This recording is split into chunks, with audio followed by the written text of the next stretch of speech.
Our message this morning, in the yuck, but not of it. There once was a man who was walking with his spiritual teacher. They were on a hike, and the man fell and hurt his knee. And the man grabbed his knee, and his teacher said, "Don't grab your knee, grab your breath." Don't grab your knee, grab your breath. Sage advice. I might have started with, "Are you okay?" But it's sage advice. You know, the next time you're angry, don't grab the curse word, grab your breath. The next time that person at the light in front of you in their car is looking at their phone instead of noticing the green light, before you honk, grab your breath. When you're hurting or lonely or frustrated, acknowledge the hurt, but grab your breath. There's something about human nature, what I'll call yuck consciousness today, that wants to go right where the hurt is. That wants to say, "Look at me, I'm hurting. Look at this hurts. And again, we have to acknowledge the hurt, but learn not to identify with it. We want to learn not to go to the hurt, but where the healing can begin. And that's what the breath represents in this piece. This is the essence as well of our practice here of affirmative prayer, where the condition or the challenge in the prayer is almost completely insignificant. It's all about our ability to remember the truth. It's all about our ability to go into an awareness of the divine. Emmett Fox, the great metaphysician, put it simply and profoundly. All that you have to do is this: stop thinking about the difficulty, whatever it is, and think about God instead. This is the complete rule, and if only you will do this, the trouble, whatever it is, will presently disappear. It may be big or little. It may concern health, finance, a lawsuit, a quarrel, an accident, or anything else conceivable. But whatever it is, just stop thinking about it and think of God instead. That is all you have to do. Could it really be that simple? What is that awareness of the divine for you? Is it an image? Is it a feeling? Is it a song? Is it a deep knowingness at the core of your being? And perhaps all that you have to do when faced with a problem is let it go. Just let it go for a minute. It will be waiting for you when you come back. And remember that spiritual truth of who you are. And who knows what might take place.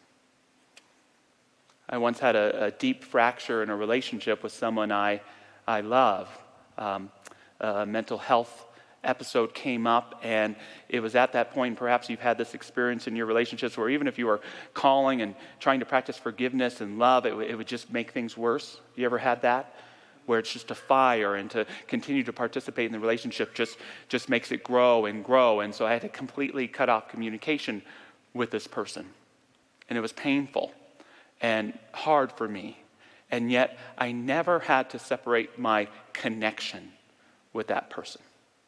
Because each and every morning in prayer, I could see the spiritual truth of this person who I love, who they really are. I could surround them in love and light. I could wish them well. That's an amazing truth as well, that even behind the fractured surface that life sometimes presents to us, there is always that deep connection. The spiritual truth always remains and endures if we can cultivate it. And luckily in my life, I practiced this prayer for over a year, and a life circumstance came up and there was some healing. And although there's some boundaries and perhaps not the same level of intimacy there, I have a healthy relationship with this person again. And I'd like to think that that prayer had something to do with it.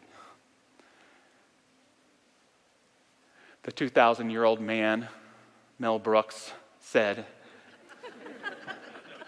as the 2,000-year-old man, as long as the world is turning and spinning, you're going to get dizzy and you're going to make mistakes.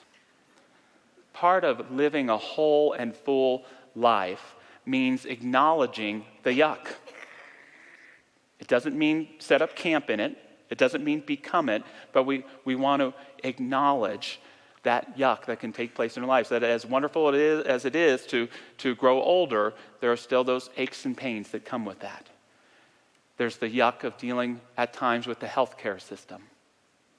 As much as many of us parents love raising our kids, we still have the yuck of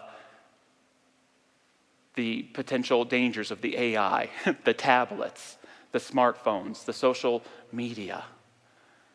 You know, you move in with a man of your dreams and you still have to clean up after him in the kitchen. You're behind that person in traffic, heading for the open road, and you're stuck there. You know, have they invented an app yet that lets the driver know that the lights turn green? Wouldn't that be nice? We can all identify a place where there's yuck in our lives. Can we all do that? Yes. Can you think of it? Let's say it together. Yuck. But we don't have to become that yuck. We can remember that there's a purity of our being, a grander truth that can allow us to be in the yuck, but not of it. There's a beautiful passage from a great Buddhist work called the Tibetan Book of Great Liberation. It says, in its true state, mind is naked, immaculate, transparent, empty, timeless, uncreated, unimpeded, not realizable as a separate thing, but as the unity of all things. Yes, I'm talking about you. Your own mind is not separate from other minds. It shines forth unobscured for all living beings, without beginning or ending. Your original wisdom has been shining forever like the sun. To know whether or not this is true, look inside your own mind. Can you even believe that partially as the truth of who you are?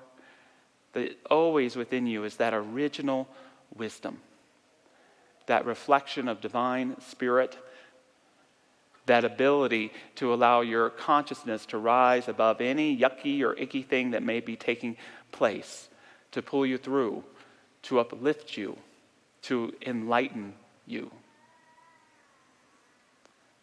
In the Tao Te Ching, a book of ancient Chinese wisdom, we are shared what's called the three treasures. And they can be translated in many ways, but today we're going to translate them as mercy, moderation, and modesty, the three M's. And I speak to these today because they all are tools of ways of being that help us remove ourselves from the yuck. And this first one is mercy, which means compassion. That's one of the things about yuck consciousness, about the collective consciousness of the world. One of the things that it can get us into is the grind. You know, anyone here living in the grind, working through the grind, getting that to-do list done? Life never seems to stop. We keep going and going and going. And when my consciousness is in the grind, the goingness, my greatest fear isn't death. It's not public speaking. It's being a minute late to anything. Anyone have that too? And I can get caught up in it. And on one particular morning, a few months ago, getting my daughter ready for school, and we're a few minutes late on leaving the door and getting to school, and so I'm a little stern with my 5-year-old, more than I would normally be. Nancy June, it's time to put on your boots and get in the car. And we get in the car, and we're driving along, and my daughter says, "Daddy?" "Yes, Nancy. I just want you to know that even when you're mean to me, I forgive you."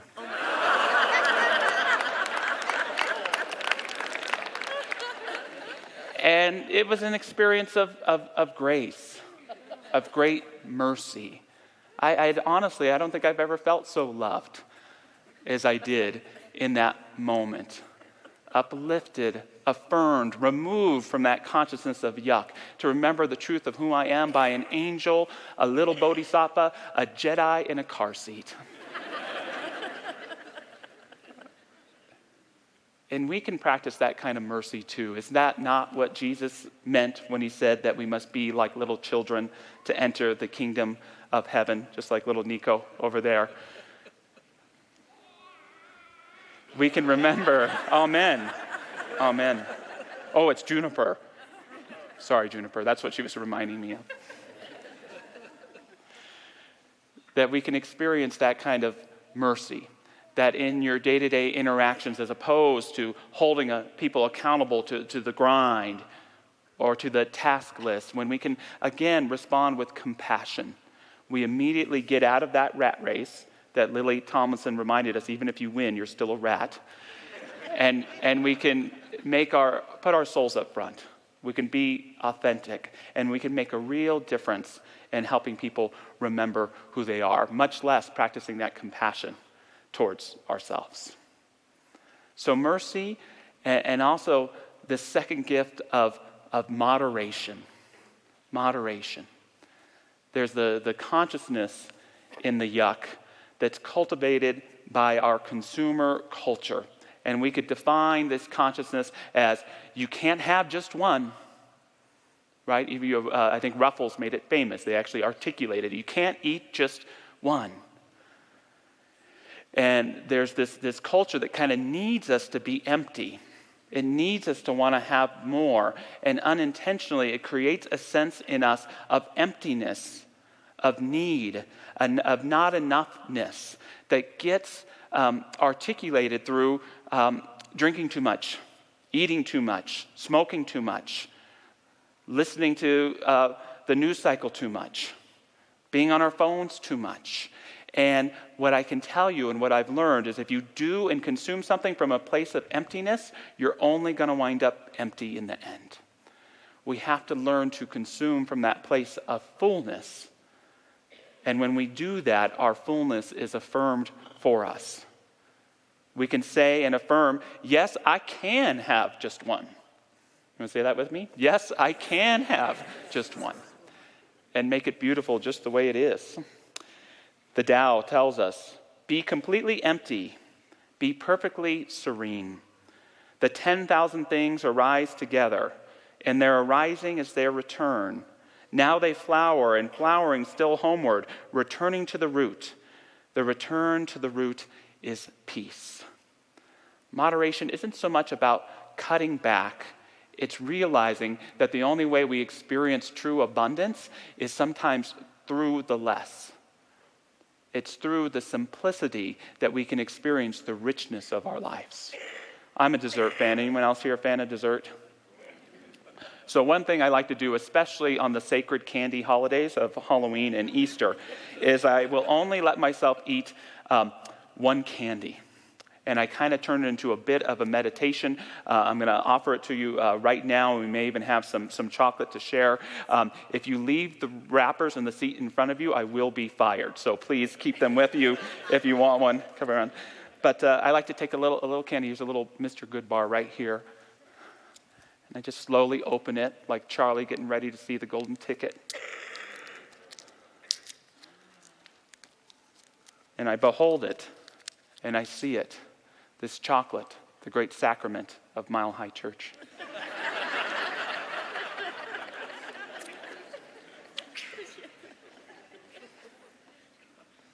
And just fully present to the chocolate comes fully present to me.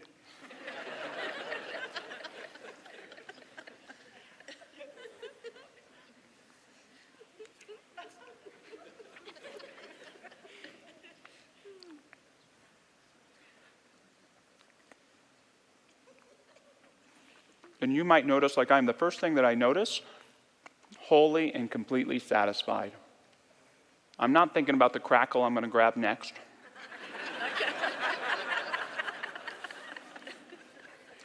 I'm not thinking about my anxiety.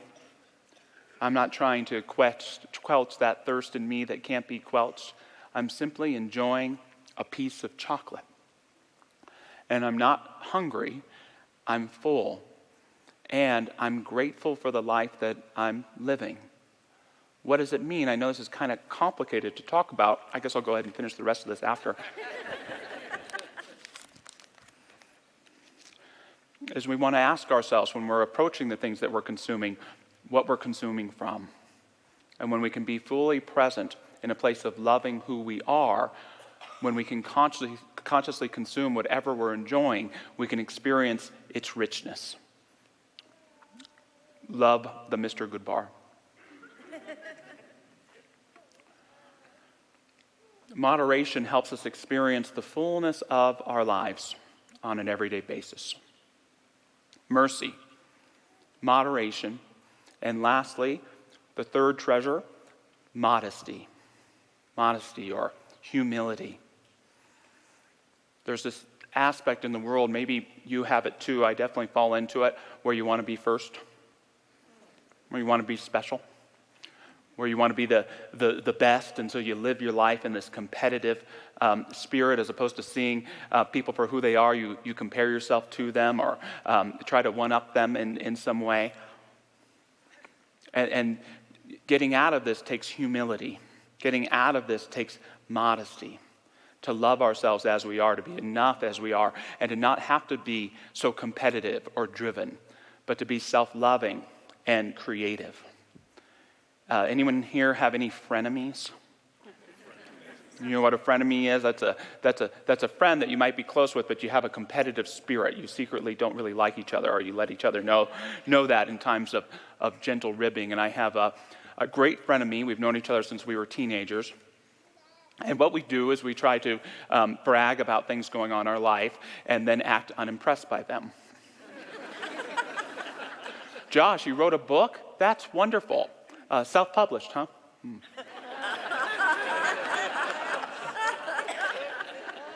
You had a kid? That's wonderful. Then did you have that labor or did your wife? Gone to Mile High Church following Roger Teal. That's wonderful. How's that going for you? It's that gentle ribbing. And I'll always remember running into my friend and asking him how he was doing. And he shared with me that his wife had just left him. He'd been married 1.5 years and it didn't work out. He didn't know why. He was questioning his career, his purpose in life, his faith. And it was so amazing because I had all that frenemy energy and it just went away like that. In that moment, it was clear that he was the better man. And in his vulnerability, it showed and revealed our connection of heart. How much we love each other, how much we admire each other, and how silly that yuck consciousness can be when it drives us into being competitive with one another. Without modesty, we don't receive the forgiveness of children. Without humility, we think our truth is the way of life and forget God has a greater truth waiting for us. Without humility, learning to embrace our foibles and mistakes in jest, we don't get to learn and move on from them. Modesty, humility allows us to live in the present and embrace the best of life. I'm going to hopefully not do something sacrilegious today, but I want to add a fourth M that doesn't come from Lao-Tzu and the Tao Te Ching, but the fourth M is Moxy. We could all use a little bit more Moxy because there's this other aspect of the world consciousness, and it's totally understandable, but it's when we get depressed at the state of the world, the state of the country, the state of affairs. We look at what's taking place in Gaza. We look at what's taking place in Ukraine. We look at places of injustice or pain or abuse in our own country, and it all breaks our hearts. And it's very hard to remain optimistic when we know this kind of stuff is going on. And Moxy is that a quality that's like a defiant joy. It's that ability not to be naive and see the world with rose-colored glasses. It's our ability to hold ourselves and our fellow human beings to a higher calling and a higher way of being. Moxy is a courageous spiritual quality that allows us to bring the greatest amount of optimism and responsibility and positivity to even the most difficult areas of our life. I went through the list of spiritual teachers to think of a great teacher of Moxy, and I settled on a more secular one. I couldn't help but think of the king, Elvis Presley, the king of Moxy. brought a lot of Moxy to his music and to rock and roll in the 50s.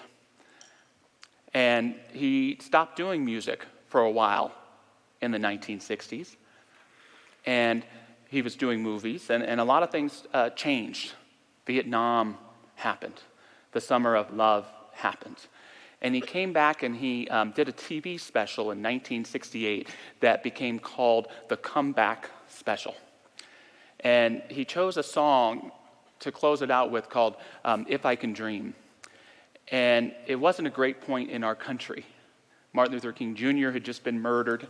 Robert Kennedy had just been murdered. So it took a lot of moxie for him to choose this song that was written about King, even in a moment of great pessimism in our society, to remind us that if we can dream, if we can embody that moxie, we can make a major difference in our lives.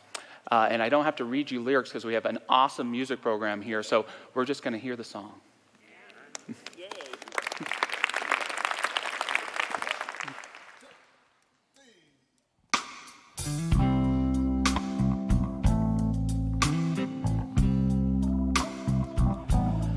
There must be lights burning brighter somewhere. Got to be birds flying higher in the sky, more blue.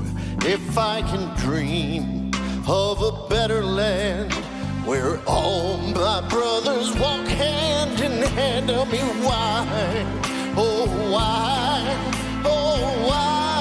can't my dream come true? Oh, why? There must be peace and understanding sometime. Strong winds of promise that will blow away all the doubt and fear. If I can dream of a warmer sun where hope keeps shining on everyone, tell me why, oh why won't the sun appear?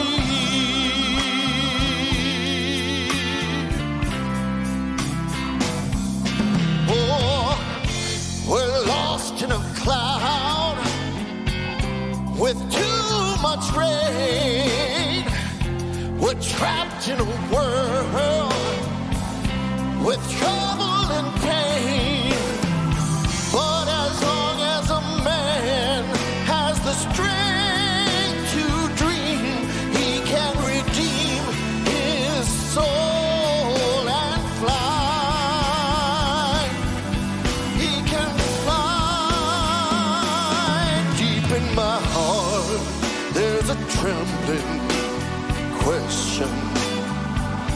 Still I am sure that the answer's gonna come somehow.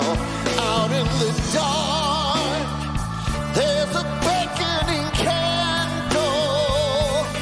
While I can think, while I can talk, while I can stand, while I can walk, while I can dream.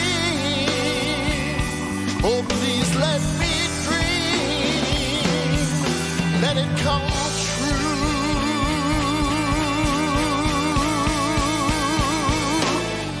Right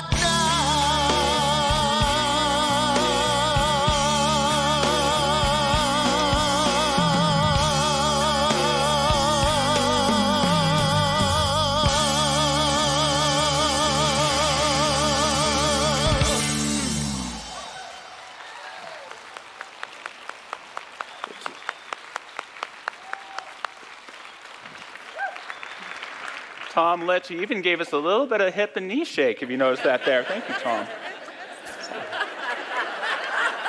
If Elvis can do it in 1968, you can do it in 2024. Let's have a prayer.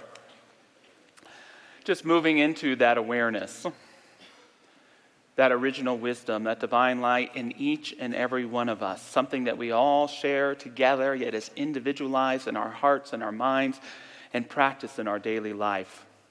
We give thanks for this divine knowing of truth within us, and know that it's up to us to cultivate an awareness of it in all areas of our lives. That through these treasures of mercy and compassion, of modesty and experiencing more through each and every little thing, of modesty and practicing humility, and of having that Moxy that always knows that light within us is greater than any darkness that may appear around us. We are giving these treasures not just to improve our becoming, but to respond to anywhere that gives us that impression of yuck, of not enough, of fractures, of hurt. We can remember that truth of who we are, and we can hold others to that truth of who we are. That a life lived with love at the center is possible, and as a byproduct of that is great healing, great forgiveness, great understanding, and the true richness of a great life. We give thanks for it. We apply this knowing to anyone we know or anyone we don't know who could use that healing spirit and that reminder of the truth of who they are today. We let it be, we let it root, we let it grow, we let it become. And so it is. Amen.